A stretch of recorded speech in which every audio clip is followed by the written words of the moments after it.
A taxidermied unicorn. Strange. What are your orders, Your Grace? Shall we take it? I've no notion what one could possibly do with such a thing. We ride on.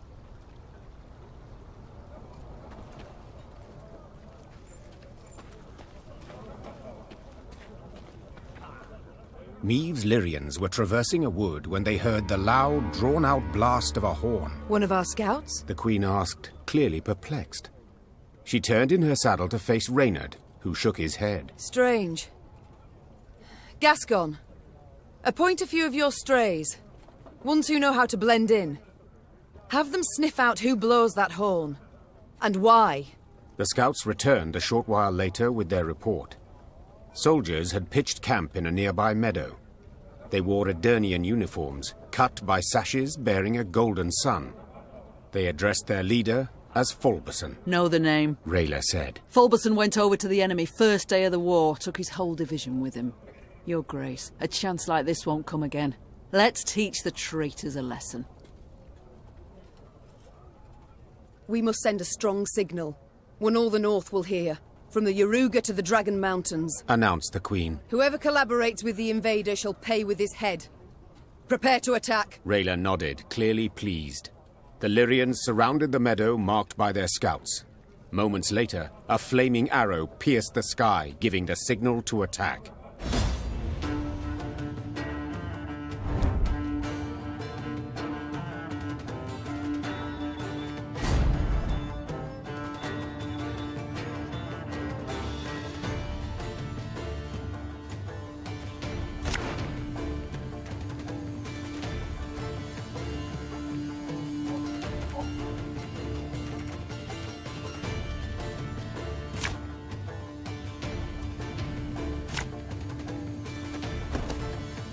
Is that Queen Meave? To arms! Scrubbing duty again? Oh, gods.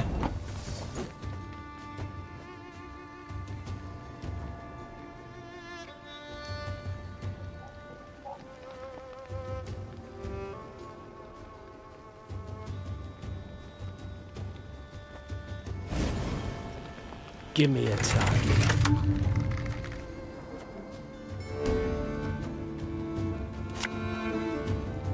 I've hit the white of an eye from half a league away.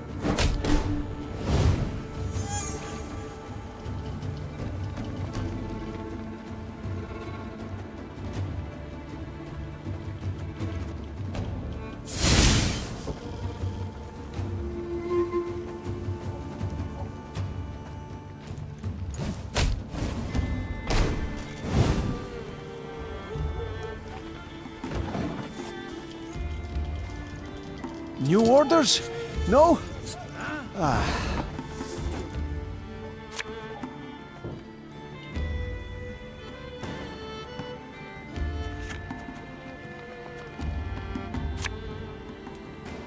Bigger they are, easier they are to target.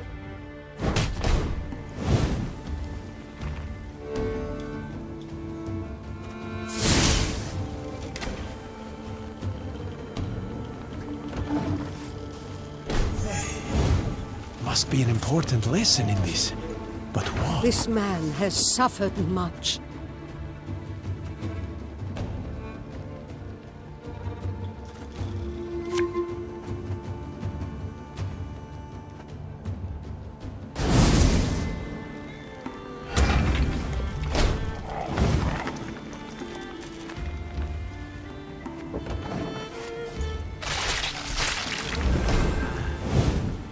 Life is mine now.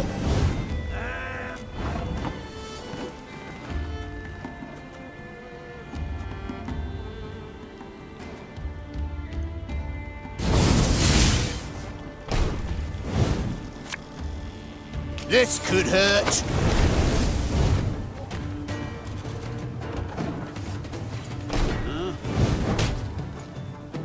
In retreat!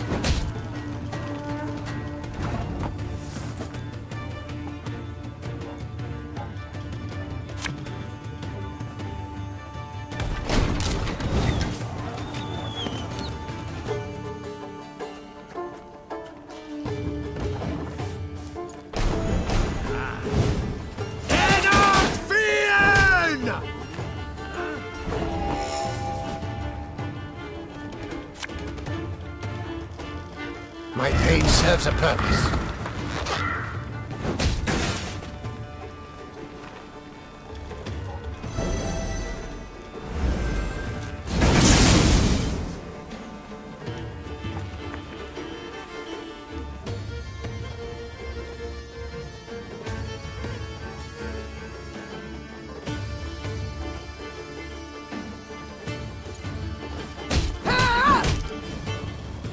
Mercy, your grace. We surrender.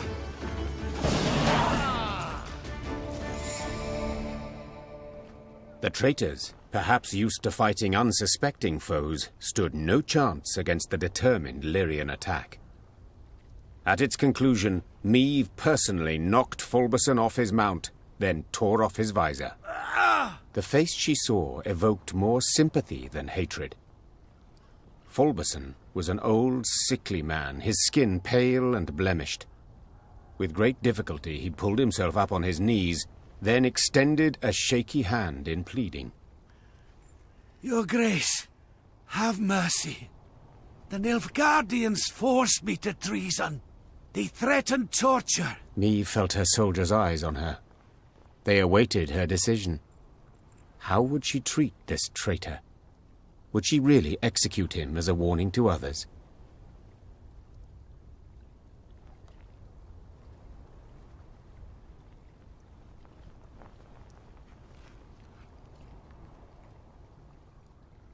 I hereby dissolve your division, Falberson.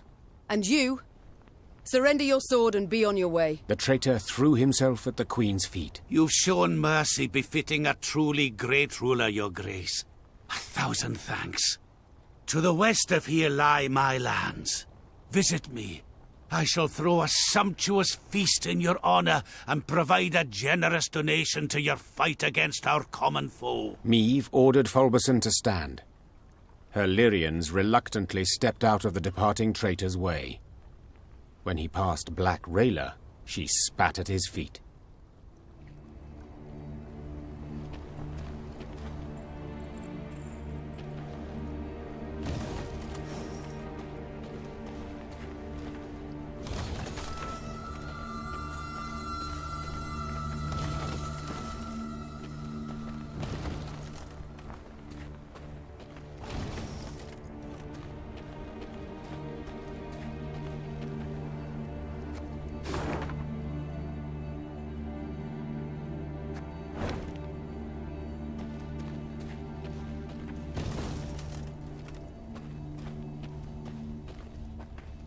Meve and her Lyrians arrived at Fulberson's lands, home of the traitor she had let live.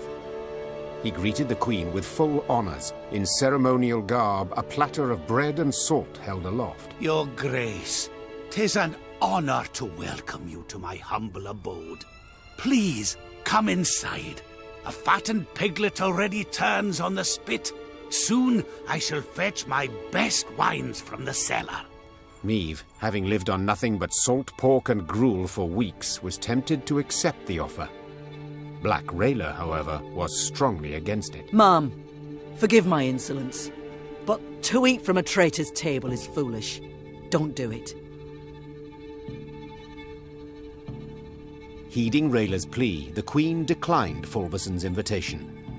Clearly saddened, he escorted the Queen to the bounds of his estate. I thank you once more, your grace. He said, bending to kiss her hand. And I swear from now on, I shall support the North as best I can. Meve nodded, then went on her way.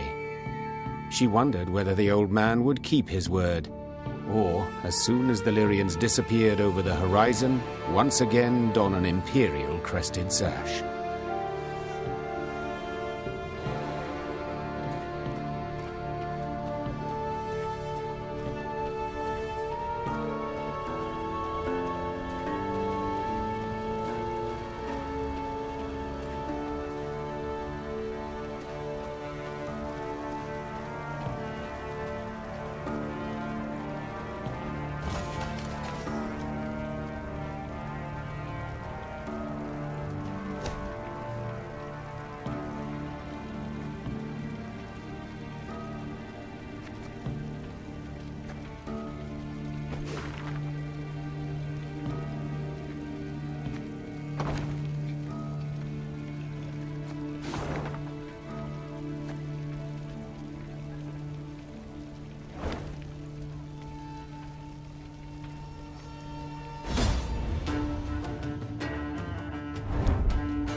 One bullet's all I need.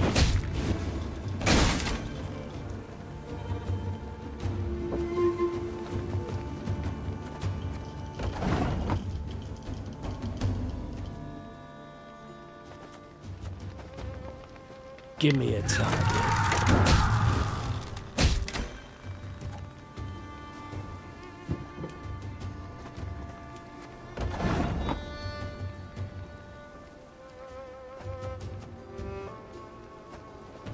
Ballista, your command.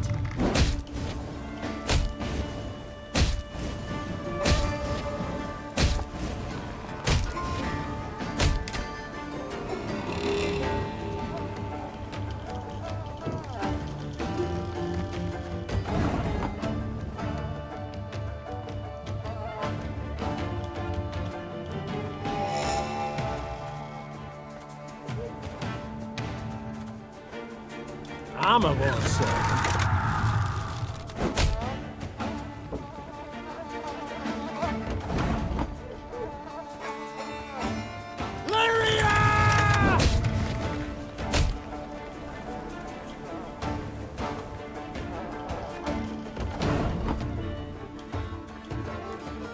One bullet's all I need.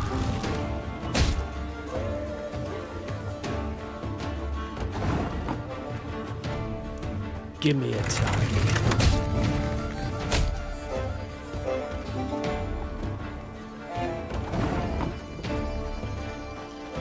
Ballista, your command.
As Meve passed the city of Harmelin, one of the peasants she'd saved from Nilfgaardian captivity requested an audience. Be taking leave of you here, my lady.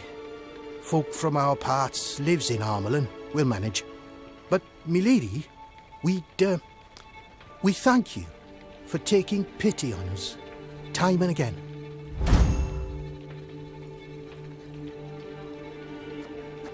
We've nothing, my lady, or nears enough.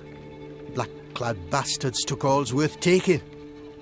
Except in this amulet. Been in my family for ages, kept us from harm. May it do the same for you. Meve wanted to say she did not believe in peasant superstitions, but when she took the ivory pendant in hand, she felt a curious warmth from it. The peasant bowed, then joined the others as they trod off towards Harmelin.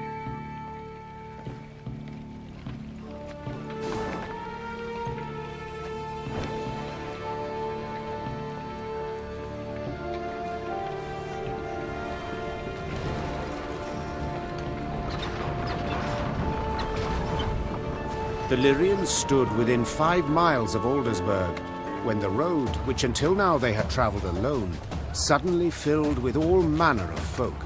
Peasants, merchants, and wounded fighters in tattered uniforms. They trod solemnly in the opposite direction, their worldly possessions on their backs. Aldersberg's fallen, my lady. Sighed one of the refugees with a forlorn shrug. Outer walls breached. King still defends the old town, but black-clad goats are winning. You'd best turn back before it's too late. We've nowhere to turn to, good man. The Queen said, then spurred on her horse. Follow me! The Queen galloped so fast the wind squeezed tears from her eyes, the Lyrian cavalry close at her heels. Hoofbeats thundered down the high road, and the crowd of refugees parted, making a path for the charging riders. Faster! Faster! Soon they set eye on Aldersberg. A red glow filled the horizon. The wind carried screams and the clanking of steel. The once proud city was quickly turning to dust in the Nilfgaardian sun. The Nilfgaardian force moved to block the Lyrians' way. Without slowing, Meve cut down the infantryman who tried to drag her from her saddle with a hook. Her head in a winged helmet fell to the ground, leaving a bloody track. Lyrians! Attack! Meve shouted. Take no prisoners!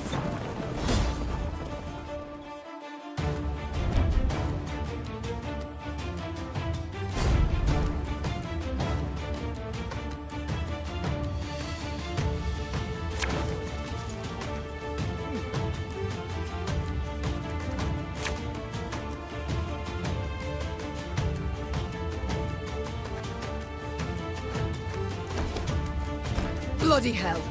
You shan't stop me. Not now! This could hurt. Have it the white of an eye from half a league away.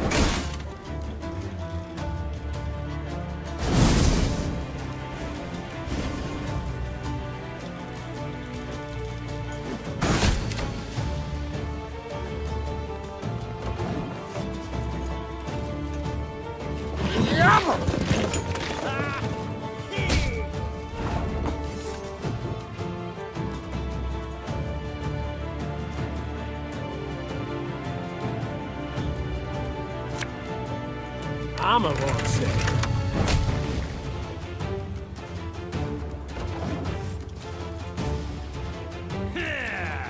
Wise choice.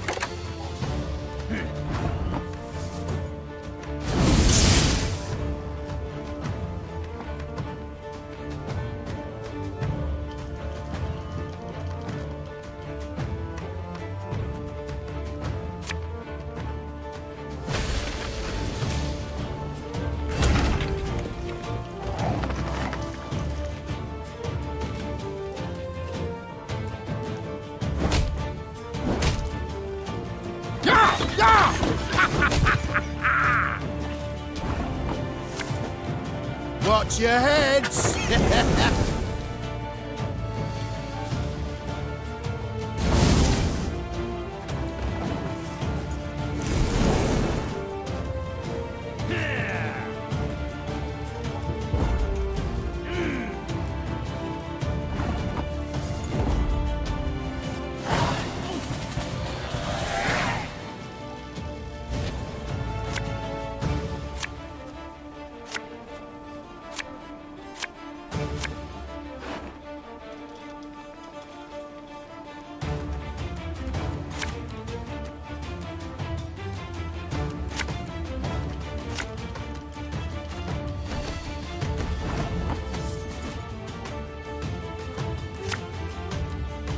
Should have listened to me, old lady.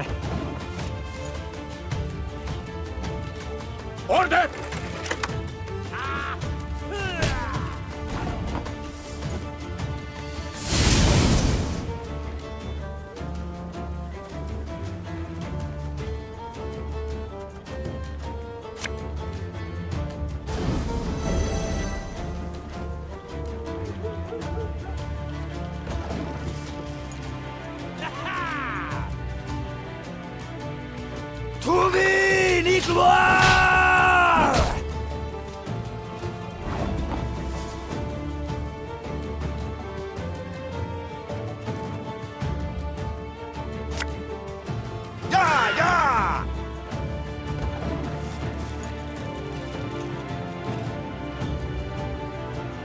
Discipline, that is what you folk lack.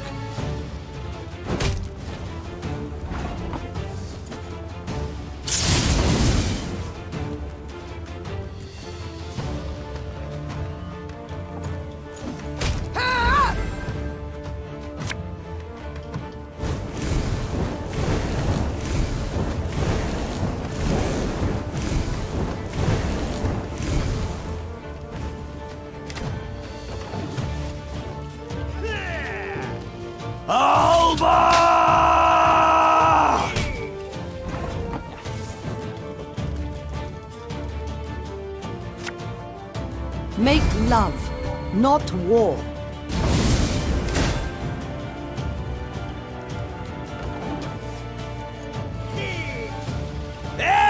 gloire!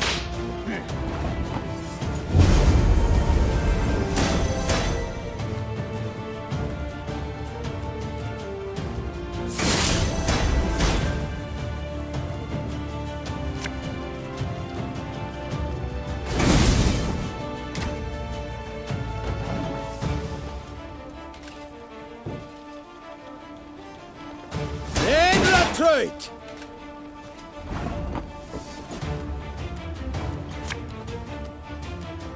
My scars? No, they don't hurt.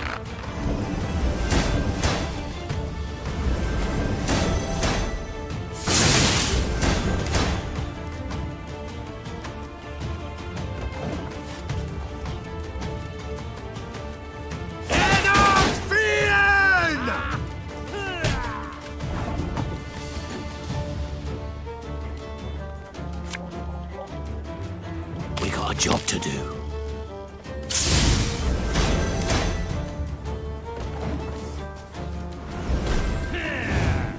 Territoire.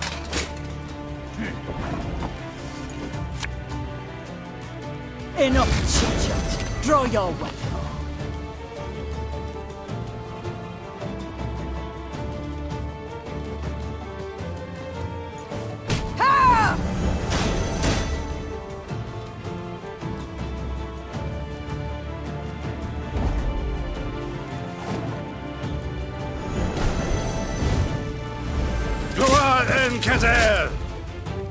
Your Grace, all that was but their rear guard.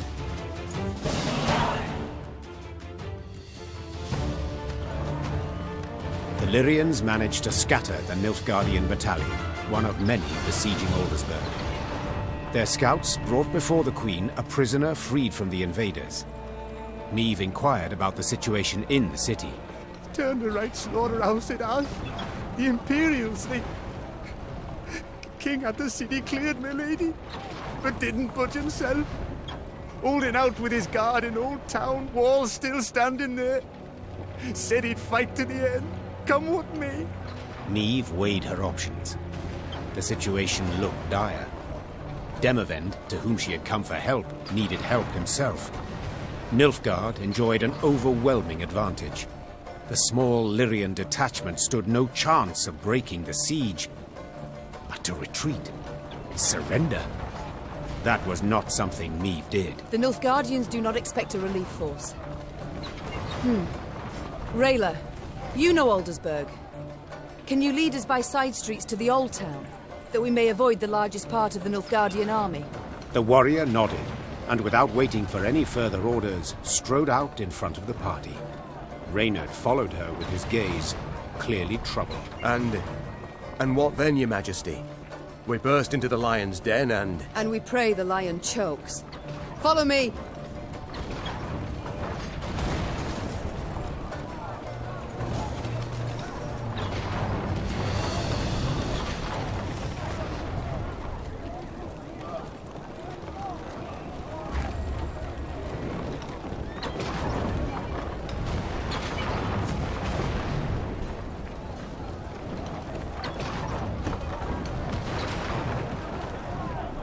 Gods have mercy. And demons take it all!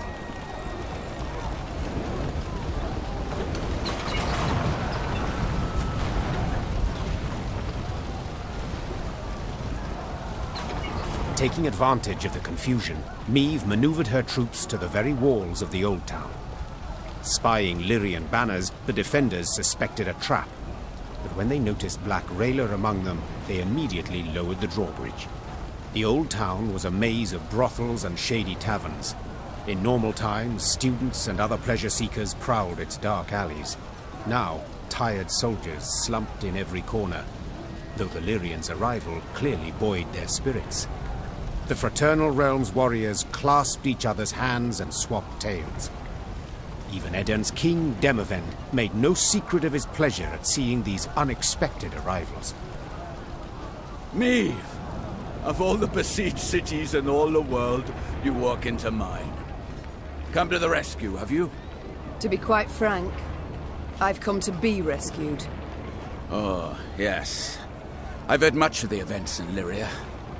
Disgraceful. Such betrayal! However, as you might have noticed, things are none too rosy here either. Yes, that is hard to miss. I thought we'd trade blows with the Blackclads. That it would be an even match. 2 weeks. That sufficed to annihilate the army I'd spent my whole lifetime building. Your Majesty, I cannot say what fate will bring, if we shall reach this war's end alive. But I wish to say now that I admire you. Oh? You evacuated the city, yet refused to evacuate yourself. You fight to the bitter end, like a hero. But of course. A king must lead by example, after all. Especially in war. Reynard, that rumbling, you hear it? Studded boots on cobblestones. The Nilfgaardians. Prepare the men for battle. Yes, Your Grace. So, now that we're alone, what's really going on? What? Did you not hear? I'm defending my capital, like a hero.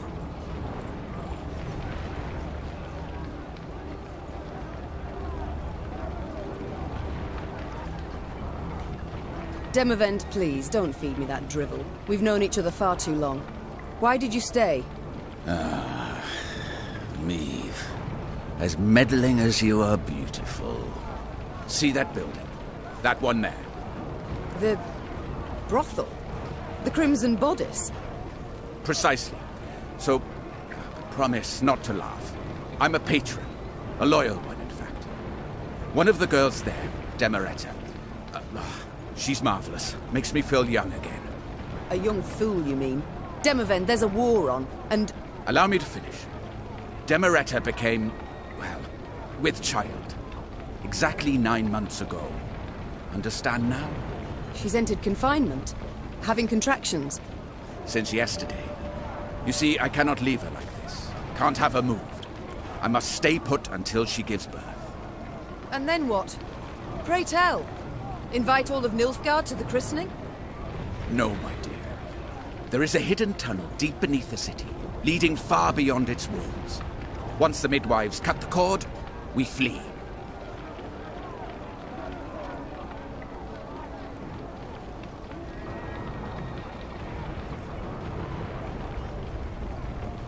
I understand.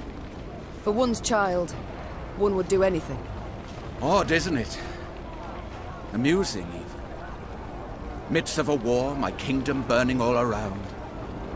And I'm happy.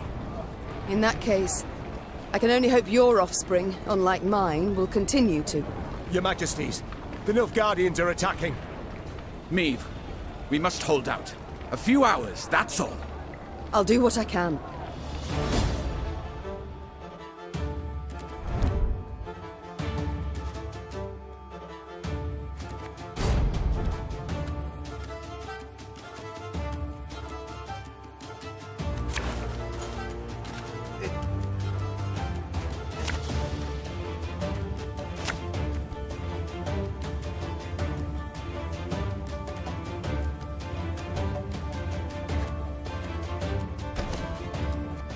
Defend the king! We must stop them!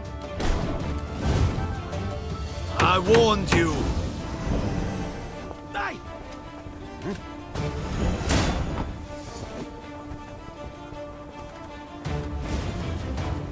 Arbalist to your command.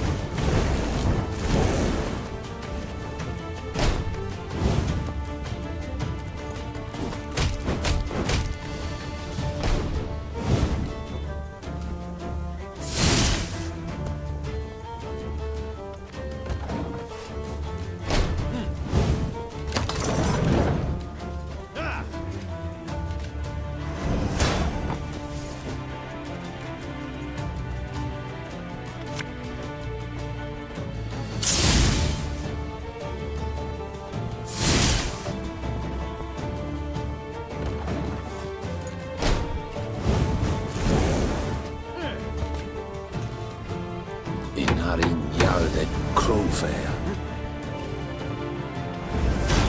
their heads and Valnen order!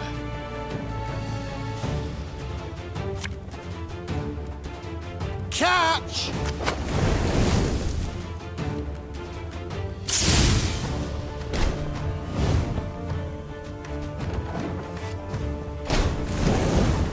Neve! They're getting close!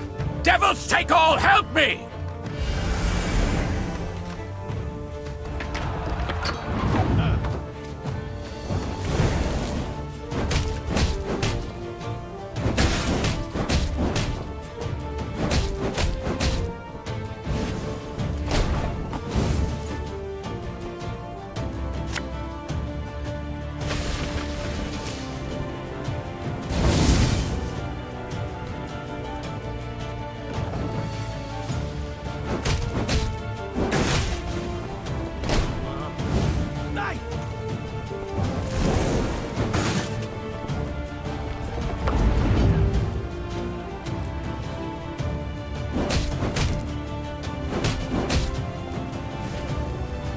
Neve! We must hold on a bit longer. Her Majesty knows what she's doing.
Ever have a storm knock out one of your teeth?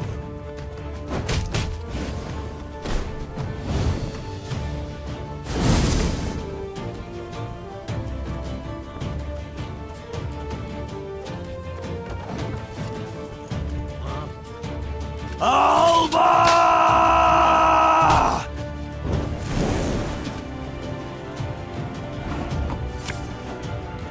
So much anger and suffering.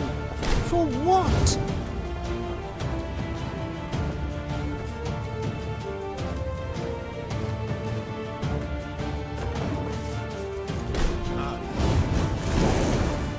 Very glad!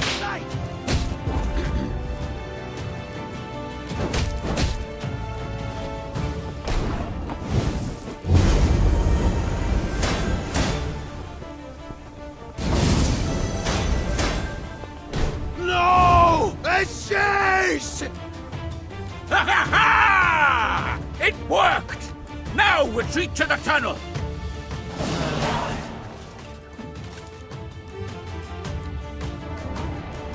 With their forces combined, the rulers managed to hold the old town long enough for Demereta to bear the king's offspring, a healthy, hardy boy.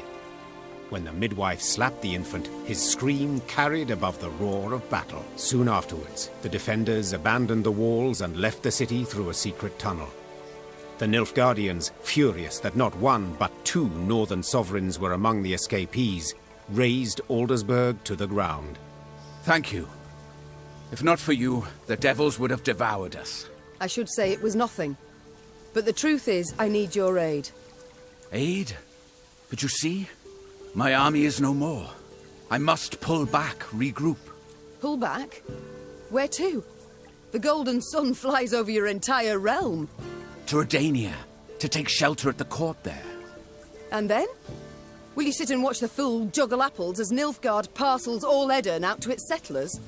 Meve, one must know when to fold and when to double down. Nilfgaard has stretched the front. Winter will soon be here. Let the costs claw away at them. A year, 2, then we strike. And we shall prove the Empire is a colossus with feet of clay.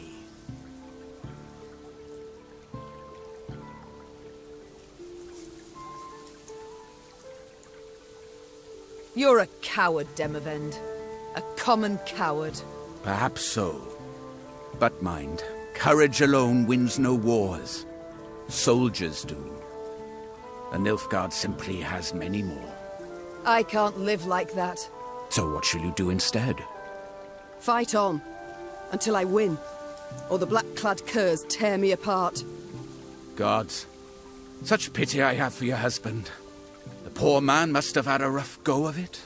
He seemed content with his life while it lasted. Yet I'm serious, Demavend, in my request. You truly won't aid me. Provide nothing at all.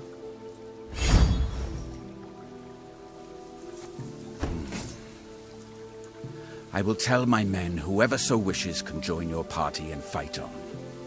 But please, curb your excitement. They are tired. Few will choose the path of greater resistance. But... Are you familiar with the saying, when at wit's end, a dwarf's your friend? Yes, it and many others. Yet as much as I appreciate folk wisdom, I prefer facts to philosophy at the moment. Preferably facts relevant to my situation. How about this? Mahakam is but a week's ride from here. And there you'll find thousands of dwarves armed to the teeth. Enough to turn the tides of this war, I venture. Yes, they could. If not for another fact. That the dwarves have always been famously indifferent to strife between humans. They'll never come to my aid. Bah! I doubt they'll even let me into their land. Unless you show them this. The leaden ring. A token of amity given to me by the Elder-in-Chief. That's not to say they'll welcome you with open arms. But they will hear you out. And that is something. Dwarven infantry I'd make good use of. I shall do as you say. Or at least try. Good. And to ease your journey somewhat, I'll give you as your guide the best man, or rather woman, for the task. Rayla! Yes, Your Grace? You've been to Mahakam with me many times. You know their paths. Take Queen Meve and her party there. If it be your wish, my king, I shall obey. I'll send messengers ahead that the dwarfs may expect your arrival. Until then, good luck, Meve. And may we one day waltz upon the grave of our foe, Emperor Emir. May it be so.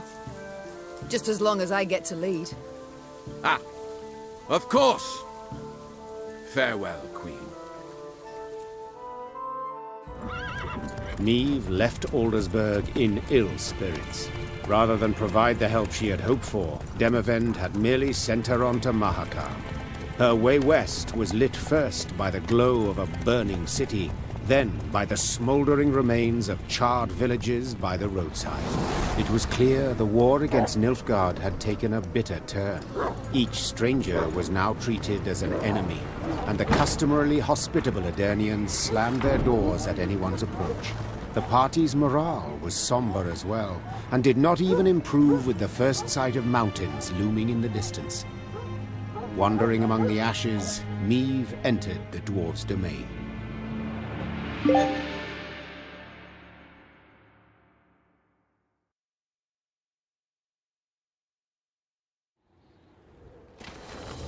Along perilously steep paths, Black Rayla led the Queen and company towards Mahakam, a dwarven homeland.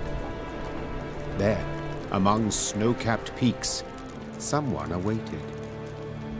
Rayla, you brought strangers. Gabor, I present to you Meve, Queen of Lyria and Rivia.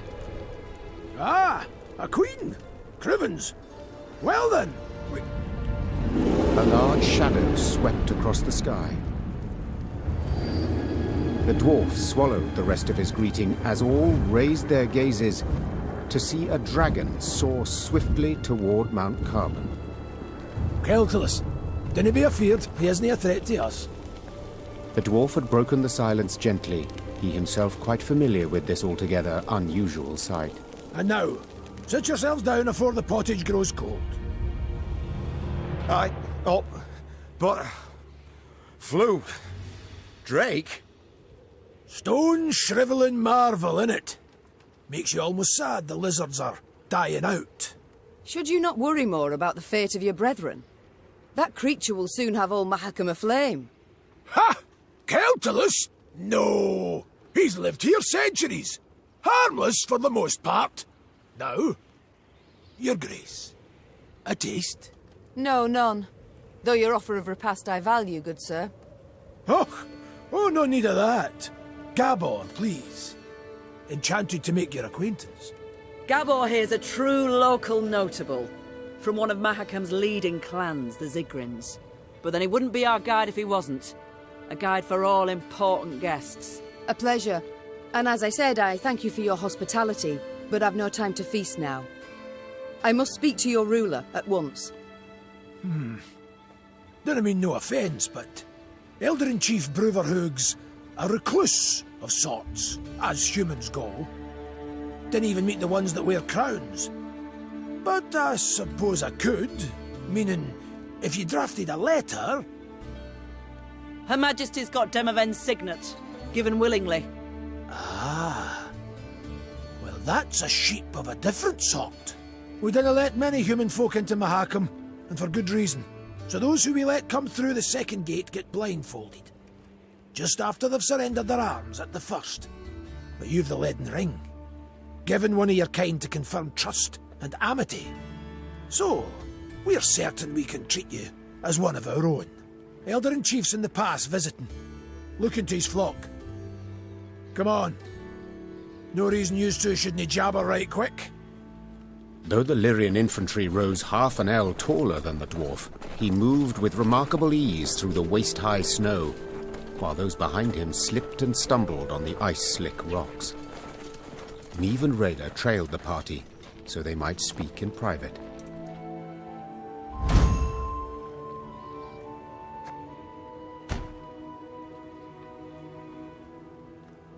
Rayla, your aid proved an unexpected bounty.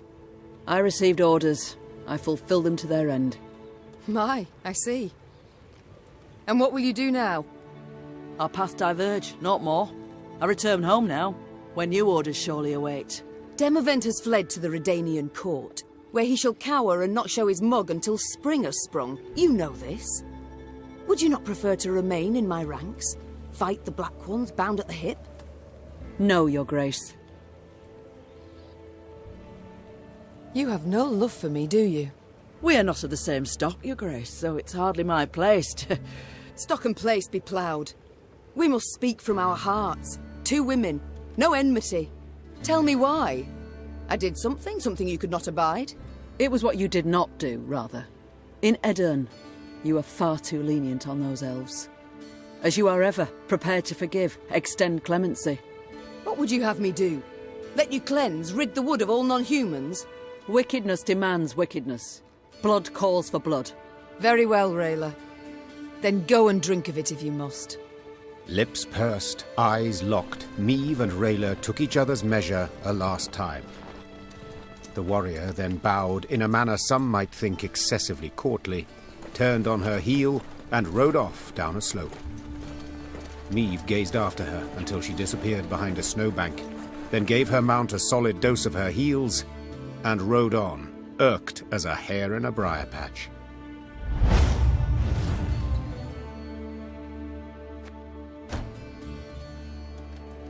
Your Grace, I've a message for your eyes only.